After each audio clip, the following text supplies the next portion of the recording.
ये जो स्थान है ये गालव ऋषि की तप भूमि है। उन्होंने इस स्थान पर 100 वर्षों तक तपस्या की थी, कॉन्टिन्यूसली 100 वर्ष। तो अभी मैं बात कर रहा था मुकेश प्रभु से कि कलयुग में हमारे लिए 100 मिनट भी तपस्या करना बहुत मुश्किल हो जाता है। कलयुग के जीव जो हैं वो बहुत ज़्यादा डिफिकल्ट हैं। It's like a difficult species all together. अभी हम सब ऊपर गए, मैंने तो पहले ही हाथ खड़े कर दिए। मैंने कहा मेरे बस के ऊपर जाना नहीं है, तो मैं ऊपर नहीं जा पाया। मैं नीचे से ही मैंने अपना प्रणाम किया और चैंटिंग कर ली। मेरे शरीर की तो हालत ऐसी हो चुकी है। So it's tough time you know somehow. But हम सभी को चैतन्य महाप्रभु का एक विशेष गिफ्ट प्राप्त हो गया समहाउ कलयुग में। वो विशेष गिफ्ट क्या है? हरिनाम संकीर्तन। हरिनाम संकीर्तन के माध्यम से चैतन्य महाप्रभु ने सभी चीजों को बहुत सरल बना दिया। तो ये जो स्थान है, इस स्थान में जो मंदिर बना हुआ है, ये अगेन 18th सेंचुरी में जो राजा मान सिंह थे उनके एक मिनिस्टर ने यहाँ पे ये कंस्ट्रक्शन करवाई थी। ऐसा नहीं कि ये बहुत पुरानी कंस्ट्रक्शन है, 18th सेंचुरी की ये कंस्ट्रक्शन है। तो उसको भी लगभग 1800, 1900, 2000 यानी कि लगभग 300 साल हो चुके हैं ऑलरेडी इस स्थान को। और अभी ये जो जगह जहाँ पे आप लोग बैठे हैं, यहाँ पे अभी बहुत प्रॉब्लम चल रही है। आप कहेंगे क्या प्रॉब्लम चल रही है? यहाँ पे इस समय बहुत ज़्यादा कोर्ट केसेस वगैरह चल रहे हैं इस स्थान के। तो ये जो स्थान है ये पूरा अभी कोर्ट के अंडर में है। तो मैं पिछले 2-2.5 साल से 3 साल से जब भी आता हूँ यहाँ पे कुछ ना कुछ नई प्रॉब्लम और नया डेवलपमेंट होता है।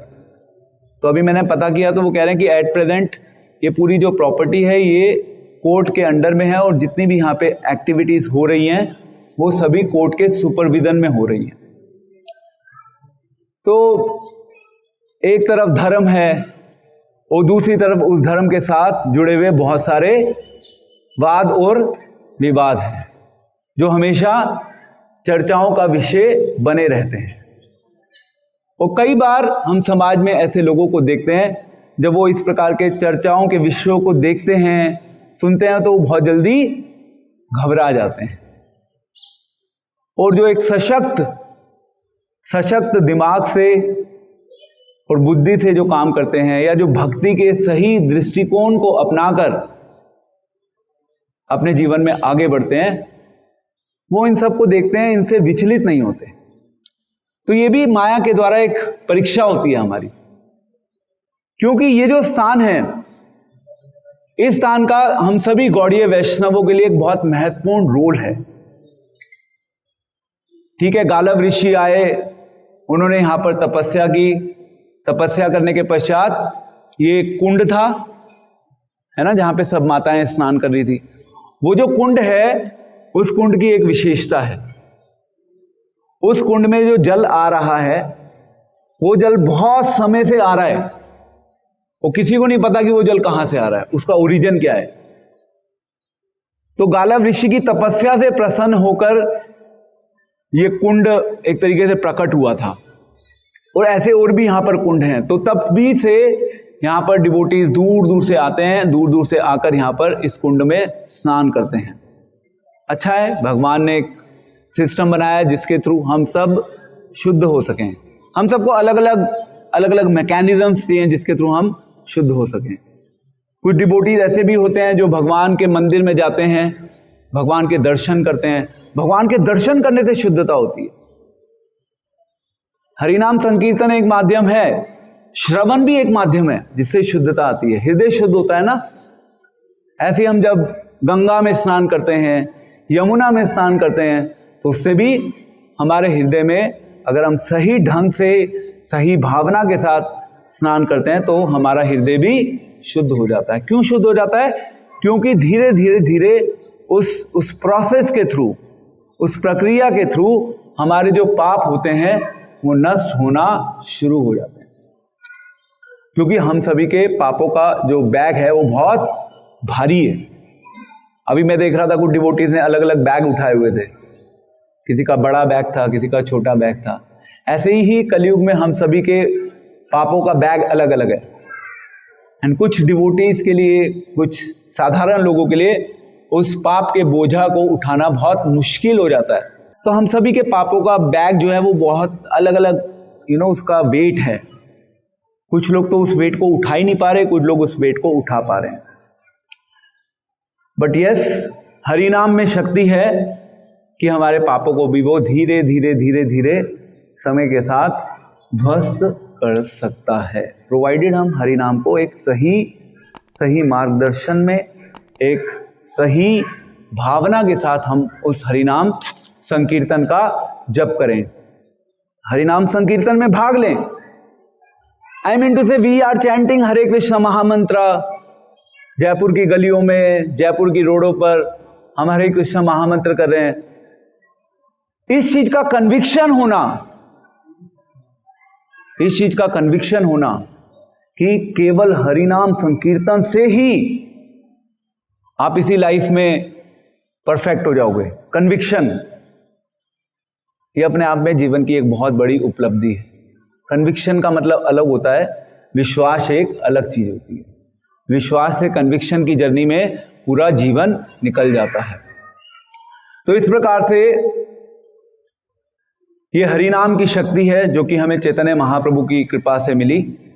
तो चैतन्य महाप्रभु के इस संप्रदाय में, जिसको हम बोलते हैं ब्रह्म मध्वा गौड़ीय संप्रदाय, इस संप्रदाय में एक आचार्य हुए जिनका नाम है श्रीला बलदेव विद्याभूषण। सुना है अपने नाम? तो अगर आपने श्रील प्रभुपाद जी की भगवत गीता देखी हो, पढ़ी हो, तो श्रील प्रभुपाद जी ने जो अपनी भगवत गीता की कमेंट्री लिखी है, श्रील प्रभुपाद ने उसमें लिखा है कि यह पुस्तक श्रील बलदेव विद्याभूषण, जिन्होंने गोविंद भाष्य की रचना की, उनको समर्पित है। तो प्रभुपाद ने जो एक बहुत महत्वपूर्ण ग्रंथ श्रील प्रभुपाद ने जो ट्रांसलेट किया, उन्होंने उस ग्रंथ को श्रील बलदेव विद्याभूषण को समर्पित किया। तो ऐसा क्या है बलदेव विद्याभूषण में, ऐसा उन्होंने क्या किया, और इस स्थान का बलदेव विद्याभूषण से क्या लिंक है, क्या नाता है, तो अभी हम वो डिस्कस करने वाले हैं। तो अलग अलग संप्रदाय हैं, जैसे कि हम 4 प्रमुख संप्रदायों की बात करते हैं, ब्रह्म संप्रदाय, रुद्र संप्रदाय, श्री संप्रदाय, कुमार संप्रदाय। श्री संप्रदाय जो है वो रामानंदी सेक्ट के नाम से भी जाना जाता है। रामानुजाचार्य जो हैं उनके वो सक्सेसर्स, मतलब रामानुजाचार्य ने उस श्री संप्रदाय को आगे फर्दर लीड किया। तो पहले के समय में क्योंकि बहुत डिबेट्स होते थे, अलग अलग विषयों के ऊपर वाद विवाद होता था और शास्त्रार्थ होते थे, मतलब ऐसा नहीं कि आज के समय में ही होता है। आज के समय में तो ऑनलाइन मैकेनिज्म अवेलेबल है, कोई किसी के अगेंस्ट कुछ वीडियो डालेगा, फिर कोई उसके अगेंस्ट वीडियो डालेगा, यही सब चलता रहता है, बैक एंड फोर्थ चलता रहता है, ऑनलाइन चलता है अभी। पहले क्या होता था, पहले सब ऑफलाइन चलता था, ऑनलाइन की सुविधा नहीं थी। तो ये जो गौड़ीय वैष्णव संप्रदाय है, इस गौड़ीय वैष्णव संप्रदाय में जो हमारा सिद्धांत है, हमारे सिद्धांत के अनुसार हमारी एसएच पहले के समय में हमारी एसएच कोई वेदांत सूत्र के ऊपर कोई कमेंट्री नहीं थी। जैसे अगर आप शंकराचार्य जी का पढ़ेंगे तो उन्होंने शरीर का भाष्य लिखा और उसमें उन्होंने कमेंट्री लिखी वेदांत सूत्र के ऊपर।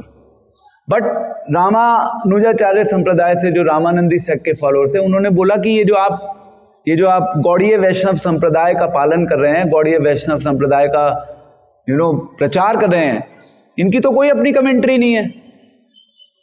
आपके पास तो कोई ना तो प्रामाणिक ग्रंथ है और ना आपका कोई प्रामाणिक संप्रदाय है, आप ऐसे प्रचार नहीं कर सकते। तो उस समय जो राजा जयसिंह टू थे जयपुर में, ये जितना भी प्रोग्राम डिस्कशन चल रहा था वो जयपुर में ही चल रहा था, मतलब you can say somewhere near, not really in Jaipur, may be somewhere near. तो फिर राजा जयसिंह को जब ये बात पता चली तो उन्होंने इमीडिएटली वृंदावन में इस न्यूज़ को अपने सैनिकों के थ्रू पहुंचाया कि भी ऐसे ऐसे एक नया मुद्दा खड़ा हो गया है और प्रैक्टिकली जो हमारा गौड़ीय वैष्णविज्म है, वो खुद गौड़ीय वैष्णविज्म का पालन कर रहे थे राजा जयसिंह टू उस समय। उन्होंने कहा कि भाई ये हमारा जो गौड़ीय वैष्णविज्म है ये खतरे में आ गया है, क्योंकि इसके ऊपर प्रश्न उठने शुरू हो गए हैं। उन्होंने वृंदावन न्यूज़ पहुंचाई, और वृंदावन में थे विश्वनाथ चक्रवर्ती ठाकुर।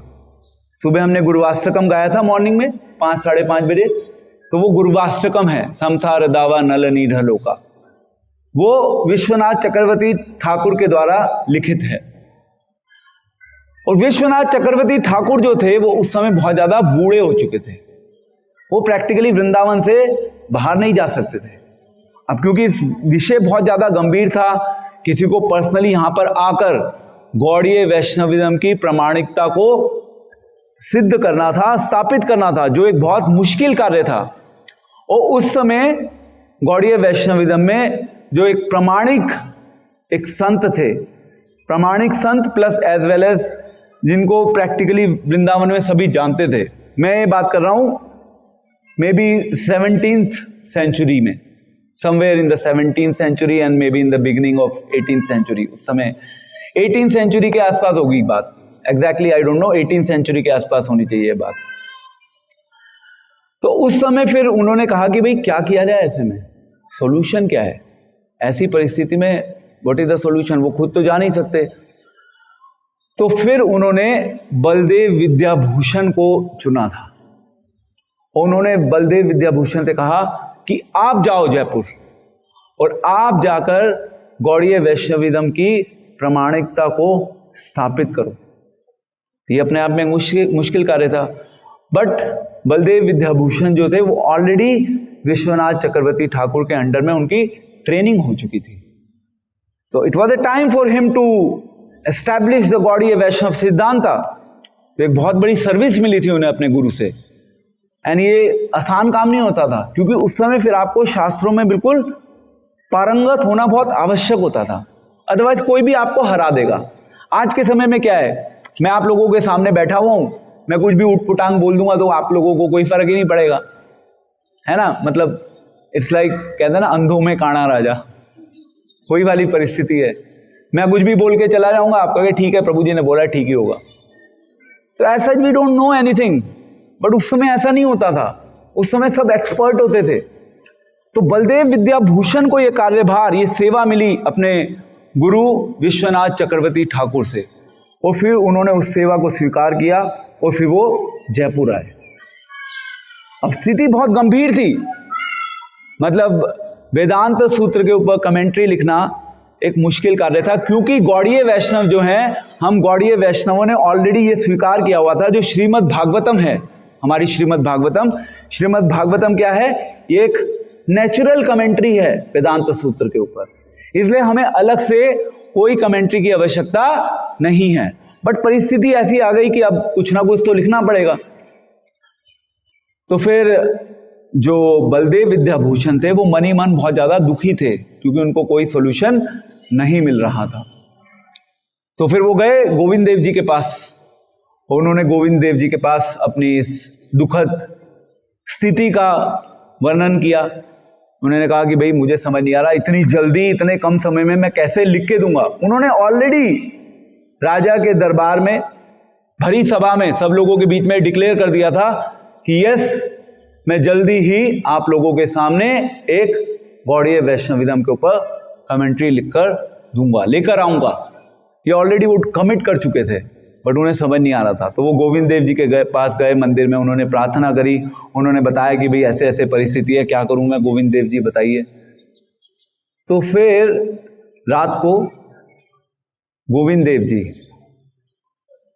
जी स्वयं रात को बलदेव विद्याभूषण के सपने में आए, और उन्होंने फिर ये एश्योर किया, ये प्रॉमिस किया कि तुम्हें किसी भी प्रकार से डरने की कोई आवश्यकता नहीं है, क्योंकि मैं तुमसे वो कमेंट्री मैं स्वयं लिखवाऊंगा, तुम बस लिखना शुरू करो, और अपने आप ही वो कमेंट्री जो है वो अपने आप ही संपूर्ण हो जाएगी। Just start writing. उन्होंने लिखना शुरू किया। भगवान ने उनको पूरी योग्यता भी दी, और भगवान ने उनको पूरा अपने हृदय में भगवान ने उनको रिवील किया। पहले के समय में ऐसा नहीं था कि केवल श्रवण एंड कीर्तन होता था। पहले के समय में जो उन्नत आचार्यगण होते थे, भगवान उनको हृदय से रिवील करते थे। पहले का टाइम अलग था। अब के समय में क्या है, अब के समय में हमें एक प्रामाणिक सोर्स से श्रवण करना होता है। अब चीजें बदल चुकी हैं। उन्होंने कहा ठीक है, अगर ये है तो okay fine, let me start writing. उन्होंने लिखना शुरू किया, लिखते गए लिखते गए लिखते गए। भगवान ने उनको हार्ट में कमेंट्री रिवील करी, और जब वो कंप्लीट हो गई तो भगवान ने कहा कि अब तुम जाओ, और मैं इस कमेंट्री के ऊपर यदि कोई प्रश्न करेगा तो मैं उसे प्रमाणिक सिद्ध करूंगा, मैं उसे प्रूफ करूंगा कि ये किसी भी प्रकार से गलत नहीं है, ये शास्त्रों के अनुसार प्रमाणिक कमेंट्री है। उस कमेंट्री का नाम क्या है? गोविंद भाष्य। क्योंकि गोविंद यानी कि भगवान कृष्ण, जो कि गोविंद के रूप में जयपुर में विराजमान हैं, श्रील गोविंद देव जी ने ही पर्सनली उस कमेंट्री को सैंक्शन किया था। हैं 4 दिनों में, 4 days and 4 nights में उन्होंने वो लिखी थी। Exactly I don't no, but he just road. And उसके बाद फिर उन्होंने बिल्कुल रेडी करके वो पहुंच गए राजा के दरबार में, सभा में पहुंच गए। फिर वो जो रामानुजाचार्य संप्रदाय के डिवोटीज थे, उन्होंने उस कमेंट्री को देखना शुरू किया। एंड जब वो देख रहे थे उस कमेंट्री को, वो बहुत दंग रह गए। उनको समझ नहीं आया कि इतना कैसे लिखा है। वो ये सारा बिल्कुल शास्त्रों के अनुसार है, ये सब कुछ बिल्कुल प्रमाणिक है। वो प्रैक्टिकली उस कमेंट्री के ऊपर एक भी गलती वो नहीं निकाल पाए। तो एक दृष्टिकोण से देखा जाए तो वहां पे क्या हुआ, वहां पे राजा जय सिंह की जीत हुई, देन बलदेव विद्याभूषण की जीत हुई, विश्वनाथ चक्रवर्ती ठाकुर की जीत हुई, एंड श्री चैतन्य महाप्रभु की जीत हुई। तो it was a time for celebration all the Gaudiya Vaishnava. सभी गौड़ीय वैष्णवों के लिए एक बहुत बड़ा अवसर था सेलिब्रेशन का, क्योंकि एक बहुत बड़ी अचीवमेंट हुई थी। और जितना भी वो वाद विवाद हुआ था, और जितनी भी वो सभा में मतलब जो डिस्कशन हुई थी, वो सब इसी स्थान पर हुई थी। पता है आप लोगों को, वो जितना भी हुआ था वो सब यहीं पे हुआ था। और फिर उसके बाद बलदेव विद्याभूषण जो थे, उनको ये एक उपाधि मिली थी। पहले उनका नाम बलदेव था, और फिर बाद में उनके नाम के साथ ये टाइटल ऐड हुआ था विद्याभूषण, यानी कि जो विद्या के आभूषण है, द ऑर्नामेंट ऑफ नॉलेज। ये है बलदेव विद्याभूषण। एंड इसीलिए श्रील प्रभुपाद ने जो श्रीमद् भगवद गीता है, श्रीमद् भगवद गीता को श्रील बलदेव विद्याभूषण को समर्पित किया। यदि आप अगेन हमारी जो गौड़ीय वैष्णव परंपरा है, गौड़ीय वैष्णव परंपरा को देखेंगे तो उसमें आपको बलदेव विद्याभूषण का नाम भी मिल जाएगा। विश्वनाथ चक्रवर्ती ठाकुर के बाद उनका नाम आ रहा है। हो सकता है शायद वो डायरेक्ट लिनिएज में ना आ रहे हो, but in any case he is a part of our परंपरा। तो फिर बलदेव विद्याभूषण वापस गए वृंदावन वापस जाकर उन्होंने अपना विश्वनाथ चक्रवर्ती ठाकुर को यह समाचार दिया। उनकी आयु 90+ हो चुकी थी विश्वनाथ चक्रवर्ती ठाकुर की उस समय। तो उन्होंने उनको यह समाचार दिया कि इस प्रकार फाइनली गौड़ीय वैष्णविज्म की जीत हुई। और तब वो बहुत प्रसन्न हुए अपने शिष्य से, और शिष्य से प्रसन्न होकर उन्होंने उनको आशीर्वाद दिया। ये वैदिक परंपरा है।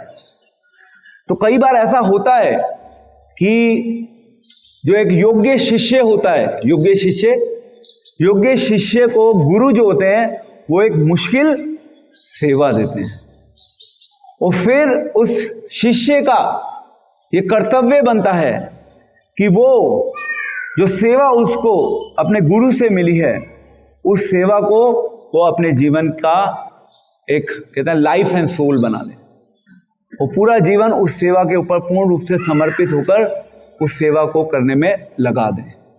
ये एक योग्य शिष्य का गुण होता है। तो मैं कल बात कर रहा था ना वो गुरु पूर्णिमा की। एक्चुअली वो इट्स लाइक इन कलयुगा एक योग्य एवं प्रामाणिक गुरु मिलना बहुत मुश्किल है, एंड देन दूसरी ओर हमारे लेवल पे एक सही शिष्य होना भी उतना ही मुश्किल है। दोनों हैं, it's not one way journey. आप सोचे कि हमें एक प्रामाणिक गुरु मिल गया सब कुछ हो जाएगा, कुछ नहीं होगा। हो सकता है आपके पास प्रामाणिक गुरु हो, बट यदि शिष्य ही घंटाल हो तो कुछ नहीं होगा। बट यदि शिष्य अगर बहुत ज्यादा ढंग से करे तो मे भी ऐसा हो सकता है शायद गुरु भी शायद प्रामाणिक ना हो, बट शिष्य अगर समझदार होगा तो भगवान समय से उसको रिवील कर देते हैं। तो हमारे हाथ में क्या है? क्या है हमारे हाथ में? What do we have in our hands? बताइए। हम सबको अच्छा शिष्य बनने का प्रयास करना चाहिए। एंड अच्छा शिष्य बनने के लिए शायद 30 साल भी लग जाएं, 40 साल भी लग जाएं, कम है। अभी जो मैंने एक सेमिनार दिया था तो उसमें ये पॉइंट आया था डिस्कशन में। उन्होंने मुझसे पूछा कि हाँ भाई प्रभु जी, आप कितनी प्रोग्रेस आप देखते हैं अपने 25 साल के करियर में कृष्णा कॉन्शियसनेस में?